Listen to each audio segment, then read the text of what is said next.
એક ભણેલા ગણેલા બેન ડ્રેસની દુકાનમાં ડ્રેસ ખરીદવા ગયા. એમને એક ડ્રેસ ગમ્યો પણ એમણે ના લીધો.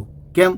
કે દુકાનદારે ભાવ ઓછો ના કર્યો. દુકાનદાર કે બેન આ ફિક્સ રેટની દુકાન છે, અમે અહીંયા ભાવ ઓછો નથી કરતા. બેને બહુ રકઝક કરી પણ પેલો એકનો બે ના થયો. બેનને બહુ ગુસ્સો આવ્યો. દુકાનની બહાર નીકળ્યા. એમના હાથમાં ફોન હતો. એટલો બધો ગુસ્સો આવ્યો હતો કે એમને થયું કે આ ફોન ફેંકી દઉં. પણ બેન ભણેલા ગણેલા સમજદાર હતા, પૈસાની કિંમત જાણતા હતા. $1,00,000-1,50,000 રૂપિયાનો આઈફોન આવે, નુકસાન આપણું થાય, એમને ફોન ના ફેંક્યો. એક્ટિવાની નજીક આવ્યા. હજી ગુસ્સો શાંત નહોતો થયો. એમને થયું કે એક્ટિવાને લાત મારી દઉં એમ. પણ અચાનક એમને યાદ આવ્યું કે $1,00,000-1,25,000 રૂપિયાની એક્ટિવા આવે, એક્ટિવાને લાત ના મરાય. બેન ઘેર આવ્યા, દરવાજો ખોલ્યો. એમણે જોયું તો ટીવી ચાલુ રહી ગયું હતું.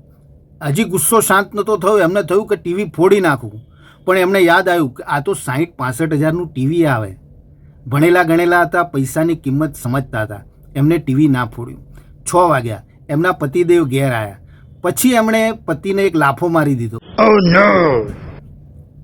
એમનો ગુસ્સો શાંત થયો. પણ કહેવાનો મતલબ શું છે? આ ભણેલા ગણેલા બૈરા હોય ને તો પૈસાની કિંમત સમજે એમ. કહેવાનો મતલબ શું?